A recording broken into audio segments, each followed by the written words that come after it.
एकाग्रता पर हमारा चल रहा विषय योग दर्शन के प्रथम पाद में एकाग्रता कैसे, मन की एकाग्रता को कैसे प्राप्त करें, ये चल रहा। इसमें मन की एकाग्रता को प्राप्त करने के लिए एक शब्द आया, उसको वो है परिकर्म। अगर हमको मन को एकाग्र करना है तो उसके लिए सबसे पहले हमें परिकर्म करना पड़ेगा। ये ऐसी स्थिति है जैसे संसार में जो पदार्थ हैं जिनको हम प्राप्त करना चाहते हैं, संसार में जितने भी पदार्थ हैं, धन संपत्ति, उसको प्राप्त करने के लिए वहाँ पर एक शब्द आता है परिश्रम। परिश्रम करना पड़ता है। और एकाग्र करने के लिए अर्थात आध्यात्मिक धन संपत्ति को प्राप्त करने के लिए, लक्ष्य को प्राप्त करने के लिए, दुखों से पूर्णतया छूट जाने के लिए जो काम करना पड़ेगा उसको कहते हैं परिकर्म। परिकर्म। और परिकर्म में सबसे पहले व्यवहार को ठीक करना पड़ेगा। व्यवहार हमारा सही होना चाहिए। रोजाना हम जो दूसरे लोगों के साथ व्यवहार करते हैं वो हमारा सही होना चाहिए। ये व्यवहार ही हमारा उल्टा हो रहा है, उल्टा हो रहा है।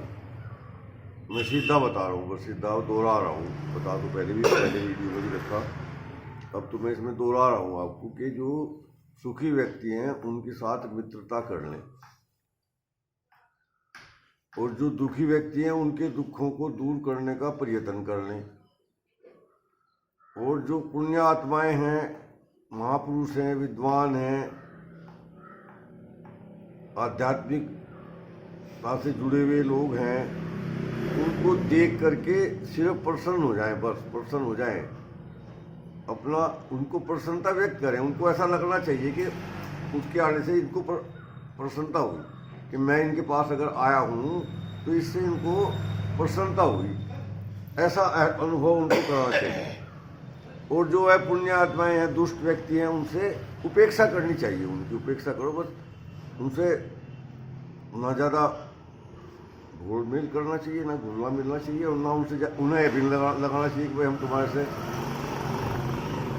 अलग है, अलग होकर व्यवहार करें। बस ऐसा नहीं, उपेक्षा, बस अपना नमस्ते जी, ठीक है जी, बढ़िया, बहुत अच्छी बात है जी, मिल गया, सही बात है, अपना नहीं। तो ये बातें अगर हम चार करेंगे तो फिर हमारा व्यवहार सही सीधा हो जाएगा। अब आप बस इससे अंदाजा लगा लो, जो इसके उल्टा करेंगे तो उल्टा हो जाएगा, क्यों जी? तो जब सबसे पहले व्यवहार को सीधा कर लेंगे तब हमारा परिक्रम शुरू हो जाएगा। परिक्रम करने की योग्यता हमारे अंदर आ जाएगी जब ये व्यवहार सीधा हो जाएगा। पहले व्यवहार सीधा करना पड़ेगा, ये पक्का, इसके बिना कटे नहीं चलने का काम। सोचते रहे, हम सोचे चल जावे, क्यों नहीं पता, सांसारिक काम तो चल ही रहे, सांसारिक काम तो इंसान उल्टा करके बने। लेकिन आध्यात्मिक में अगर उन्नति करनी है तो आपको अध्यात्म में उन्नति करनी है तो अब ये दो शब्द आ रहे हैं यहाँ, एक भौतिक और एक आध्यात्मिक। एक भौतिक का क्षेत्र है और एक आध्यात्मिक का क्षेत्र है। इसमें भी हम ये सोचते हैं कि हमें आध्यात्मिक के क्षेत्र की हमें क्या जरूरत है, हमें तो कुछ आवश्यकता है नहीं आध्यात्मिक की। हमें क्या, रोटी रोजी तो हमारी भौतिक से चल रही, भौतिक क्षेत्र में काम कर रहे हैं तो हमारी रोजी रोटी चल रही है, वो चलानी है, बच्चे पाल लें अपने, संसार में ऐसे यही है जीवन। लेकिन नहीं, ये नहीं है, ये आधा अधूरा है। ये जो गाड़ी है, ये जो गाड़ी मिली हुई है हमको, परमात्मा ने दे रखी है, ये मनुष्य शरीर के रूप में जो गाड़ी है जिसके ऊपर आत्मा सवार हो रही है, इस गाड़ी के ये दो पहिए, इसके तो दो पहिए हैं, ये एक अध्यात्मवाद और एक भौतिकवाद।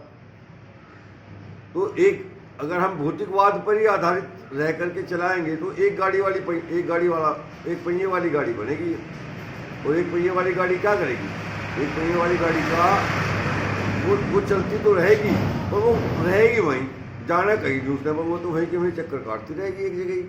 एक जगह तो उसकी कितनी दूरी तो धरी, एक जगह पर टिक रही है और वो एक पहिया चल रहा है, तो वो एक पहिया उसको वहीं के वहीं घुमाता रहेगा एक चक्कर। ऐसे आप परिवर्तन नहीं होने का। और वो जो एक जगह घूमना है, आप ये को हम कह सकते हैं ये बात कि एक जगह घूमते रहेंगे, क्या दिक्कत है इसमें? एक जगह घूमते रहेंगे तो दिक्कत तो कुछ नहीं है। एक जगह घूमने में भी है दिक्कत। एक जगह घूमना दुखों से भरा पड़ा, दुखों से लदा पड़ा, दुखों से युक्त जीवन चल रहा है। उसमें दुख है, सुख भी आ जाता है कभी कभी, पर दुख ज्यादा है। और अगर सुखी होना चाहते हैं तो दुखों को हटाना पड़ेगा, दुखों को दूर करना पड़ेगा। और दुख दूर कब होंगे? जब इसमें दूसरा पहिया भी साथ साथ चलाना पड़ेगा। दूसरा पहिया साथ साथ चलेंगे तो तब गाड़ी कैसे चलेगी? तब गाड़ी ऐसे चलेगी जो उस स्थान परिवर्तन होगा, उन्नति होगी, हमारी उन्नति होगी। फिर अध्यात्म की तरफ चल करके जो अध्यात्म वाला पहिया भी जोड़ेंगे इसमें। एक पहिया जोड़ रखा भी तो एक पहिए से चला रहे गाड़ी, और एक पहिए से गाड़ी चलाने का मतलब यही है कि हम वहीं के वहीं चक्कर काट रहे हैं, उन्नति नहीं हो रही हमारी। इसको मैं और सरल भाषा में कहूँ अगर, तो हमारे दुख नहीं छूट रहे, दुखों से छूटने का प्रयत्न भी नहीं कर रहे और ना दुख छूट रहे, दुखों में ही जी रहे हम सारा दिन। ये है वो। तो इसलिए परिक्रम करना पड़ेगा। परिक्रम करने के लिए मैंने बता दिया, व्यवहार सुधारना पड़ेगा। उस परिक्रम के बाद दूसरे नंबर पर क्या आएगा? फिर प्राणायाम करना पड़ेगा, ठीक है ना?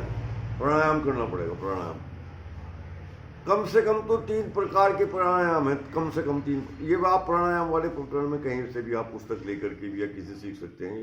हमारा विषय यहाँ पे नहीं है प्राणायाम सिखाना।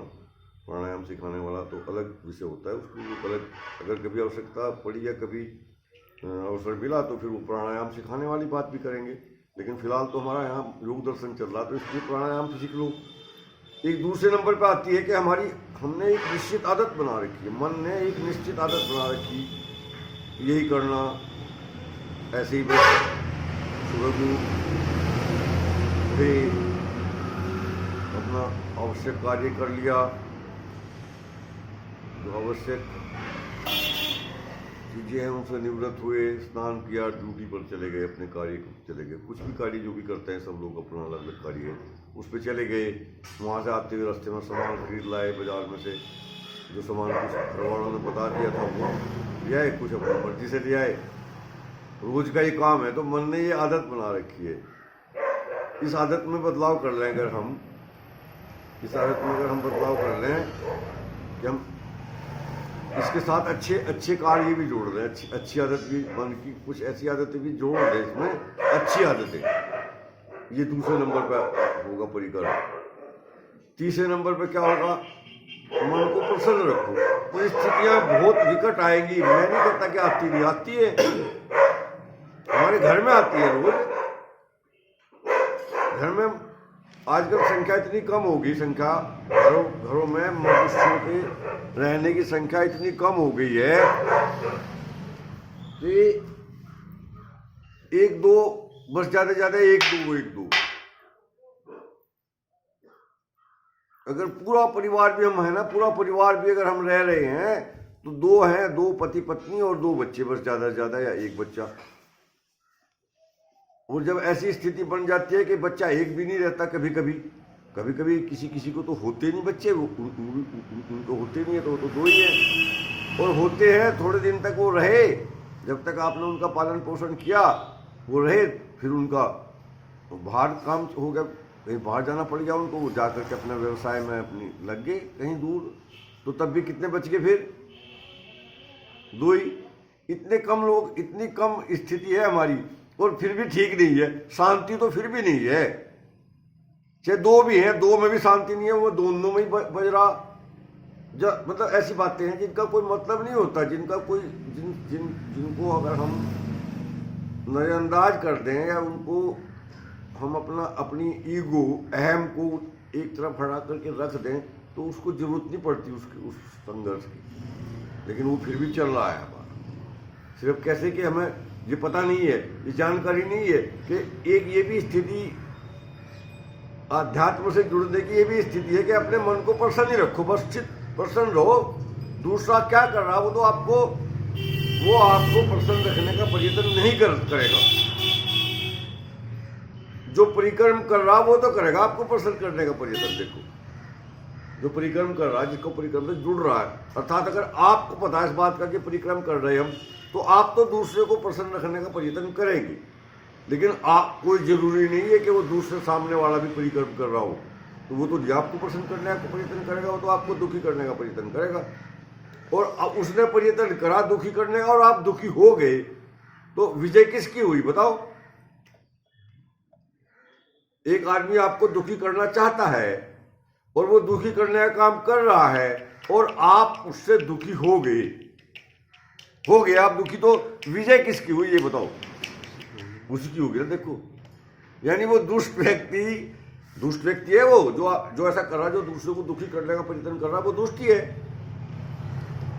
और विजय भी दुष्ट की करवा दी तुमने, अपने आप करवा दी।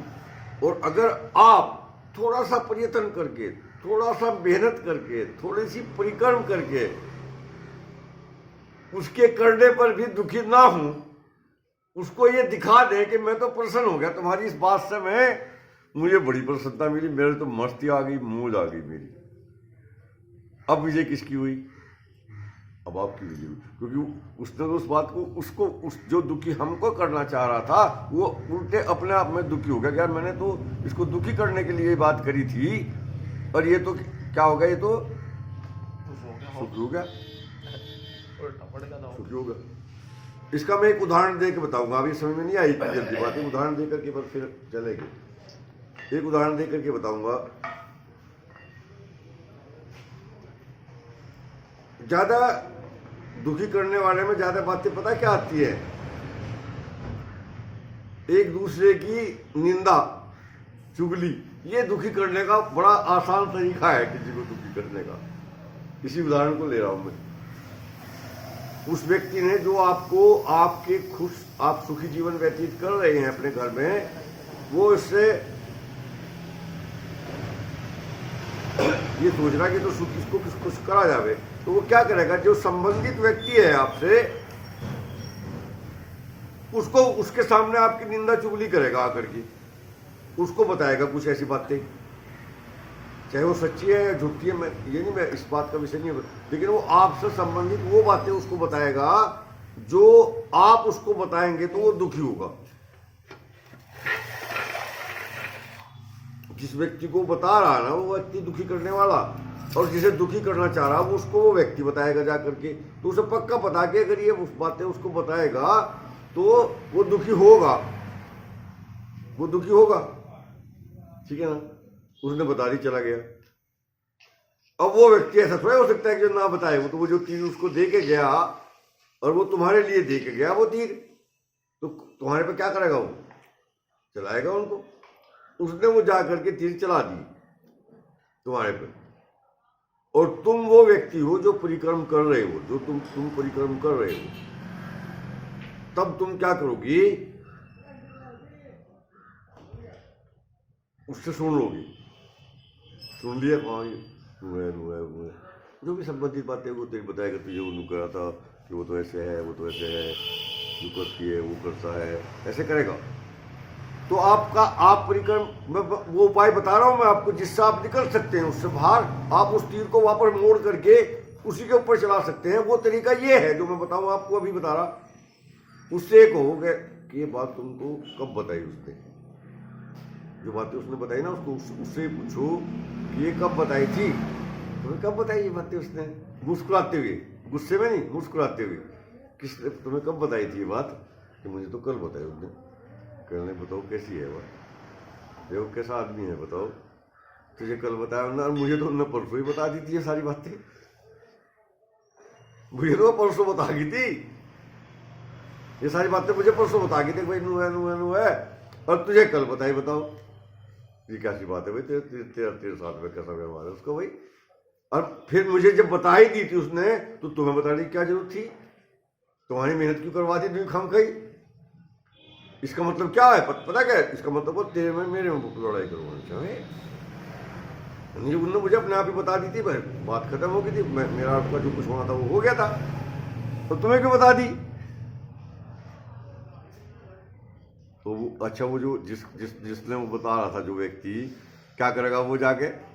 वो छोड़ देगा वो जाके चैन से, तो वहीं जाकर करेगा उसके घर। पहले तो बोली वो है जो है वहाँ, तो मुझे बता रही है, वो है कैरियर वो है, तो तूने तो उसे पहले ही बता रखी। वो ये कह नहीं सकती उसको है कि नहीं मैंने बता नहीं रखी, बिल्कुल नहीं कह सकती। जो तुम खुद कह रहे कि मुझे बता क्यों हुआ? कौन हुआ दुखी? दुखी कौन हुआ? आप वही हुआ जो करना चाह रहा था आपको। ये है वो विधि, इससे ये है परिक्रम, ये करना तुम्हें। हट के करेगा वो, करने का ही नहीं, किसी के आगे भी नहीं करने का, जो वही बता देंगे ये तो ऐसी है वो लड़ाई करवाती फिर है। तो जिसने पहले मुझे बताइए कि उन्होंने उसके बाद, अब उसने पहले बता रखी, इन्होंने बताया सर क्या करे क्या, तो जो दूसरों को कभी बताएगी तो उसके दिमाग में ये बात आ जाएगी कि इसका पता कुछ नहीं है भाई, इतना वहाँ जाकर पहले ही बता रखी हो, तो रहने दो, तू रहने दो, मतलब उसे मना कर देगी वो। अच्छा, आपके पास भी आएंगे ऐसे लोग, आपके पास भी तो आएंगे ऐसे लोग बताने के लिए दूसरे की बात। तब क्या करें आप? तब आप यही काम करें कि भाई उससे संबंधित बात है, तुम उसको ही बताना, मुझे क्यों बता रहे? मुझे बताने से क्या फायदा हो रहा? मेरे से संबंधित बात तो है नहीं है, उससे संबंधित, और तुम्हारा उसके साथ संबंध है, तुम तो रोज मिलती रहो, रोज दूसरे, तो घर के परिवार के लोग हैं, क्यों नहीं उसको बता दो, तो तुम्हारा परिक्रम हो गया। ये दो बातें होगी इसमें, एक तो विशोक हो गया, विशोक दुख से रहित, और ज्योतिषमती, ज्योतिषमती का मतलब प्रसन्न। अगर दुख से रहित हो गए तो प्रसन्न तो अपने आप होगी, ये ज्योतिषमती। दूसरा, तीसरे नंबर का परिक्रम है ये। अब चौथे नंबर का परिक्रम क्या है, वो ये पहले बताया था आपको, बस दो आई तो रहे कि भाई किसी कोई अगर वीतराग व्यक्ति ऐसा जिसने संसार से विमुख हो गया, जो संसारिक विषयों से विमुख हो गया, मोह जिसका समाप्त हो गया संसार के प्रति, ऐसा व्यक्ति अगर मिल जाए तो वो तुम्हें सिखा देगा ये सारी चीजें, उससे सीख लो। आती नहीं तुम्हारे पास, सीख लो उससे। अभी जैसे हमने एक उपाय बताया, वो और भी उपाय बता देगा वो वितराग। फिर उसके बाद क्या होगा? उसके बाद फिर क्या होगा कि इतनी स्थिति में आकर के आप फिर अच्छे काम करने लग जाएंगे। दिन में जो दिन का समय होगा उसमें अच्छे काम करेंगे, फिर ऐसे काम करेंगे आप, जो मैत्री करुणा बुद्धि दोपेक्षा नाम सुख दुख पुण्य विषयानाम भावना चित्त प्रसादम वाले काम आप दिन में करेंगे। उसका तुम्हें अभ्यास हो जाएगा। तो नींद कैसी आएगी? बढ़िया नींद आओगी। तो सपने कैसे आएंगे? ऐसे ही बढ़िया सपने आएंगे। तो जब ये भी एक पहचान है, एकाग्रता की ये पहचान है। अगर आपको अच्छे अच्छे सपने आ रहे हैं, अच्छी नींद आ रही है आपको, इसका मतलब आपका मन एकाग्र होना प्रारंभ हो गया। एकाग्रता आनी आ गई आपके अंदर, एकाग्रता ही। इससे पता चल जाएगा अच्छी नींद से, अच्छे सपने से। और फिर भी अगर थोड़ी बहुत ही कमी रह जाती है, फिर भी ऐसा हो नहीं सकता, तो अपने घर में बैठ करके ही, आप कहीं बाहर जाने की जरूरत नहीं है, अपने किसी एक चीज पर, परमात्मा की बनाई हुई किसी एक रचना पर अपना ध्यान केंद्रित करो। अपने नाक की चोटी पे कर लो, अपने आँख की दोनों आंखों के जोड़ के बीच में कर लो, आप अपने हृदय गुहा में कर लो, नाभि पे कर लो, पैर में कर लो, अंगूठे में कर लो, अंगुली में कर लो। एक उंगली को अपने ऐसे सामने करके, इस उंगली को ऐसे सामने, जब आप खाली बैठे इसको उंगली को सामने करके उंगली देखनी, बस इसका ऊपर वाला सिरा देखना है और कुछ नहीं देखना। थोड़े दिनों में ऐसा अभ्यास बन जाएगा, यही दिखाई देगा और कुछ दिखने का भी नहीं। आपने अर्जुन का नाम सुना, और मछली की आंख बेचने का काम उसने अभ्यास कर रखा था। ये तो अभ्यास कर रखा था उसने अपनी निगाह को एकाग्र करके ऐसी कर रखी थी कि वो जब चाहे जिस चीज को चाहे वही दिखेगी और कुछ नहीं दिखने का। ऐसी स्थिति बना सकते हो आप भी अर्जुन की तरह। और इसीलिए उसने वो मछली की आंख जो थी उसको बीन दिया था बाण से, क्योंकि उसने ये स्थिति बना रखी थी, एकाग्रता की ये स्थिति बना रखी थी। देख करके अपना तरीका, हो सकता है उसने कुछ और तरीका अपनाया हो, मैं थोड़े वहाँ पर उस टाइम साथ कोई कैसे, हाँ, पर तरीका यही है, एकाग्रता का ये तरीका है। एक जगह ध्यान केंद्रित करके उसको देखते रहो। जब वही चीज दिखाई देने लग जाए, कोई सुन भी नहीं रहा, कोई सुनाई नहीं दे रही, आवाज सुनाई नहीं दे रही, कुछ भी नहीं दे रहा, ऐसी स्थिति बन जाएगी। ये एकाग्रता की स्थिति है। ठीक है, बहुत बहुत धन्यवाद। आज के लिए इतना ही। आप हमारे इस चैनल को, अगर आप कोई अच्छे लग रहे हैं, दुखों से दूर करने के उपाय बता रहे हैं हम। ये तो दुखों से दूर करने के उपाय हैं, और दूर होते ही सुख आ जाते हैं। जैसे दुख दूर हो जाएंगे, सुख, इसको दोनों तरह से कह सकते हैं। इस बात को भाई सुख लाने का तरीका बता रहे हैं या दुख हटाने का तरीका बता रहे हैं, बात तो एक ही है, लेकिन सही रास्ता यही है। सही बात यही है कि दुखों को हटाने का प्रयत्न करें। वो पहले से हमारे पास बैठे, उनको हटा देंगे तो सुख अपने आप आ जाएंगे। चैनल को आप सब्सक्राइब कर सकते हैं और देख सकते हैं, बेल भी बजा सकते हैं, आपके पास आ जाएगा। इसका लाइक भी कर सकते हैं, बहुत सारी चीज़ें आप कर सकते हैं। आपका अपना वो है। बहुत बहुत धन्यवाद। अपनी वाणी को यही विराम देते हैं। ओम सम शांति पाठ करेंगे। ओम देव शांति अंतरिक्षम शांति पृथ्वी शांतिरापः शांतिरोषधयः शांति वनस्पतयः शांति विश्वदेवा शांति ब्रह्म शांति सर्वगम शांति शांतिरेव शांति सामा शांति रेधि।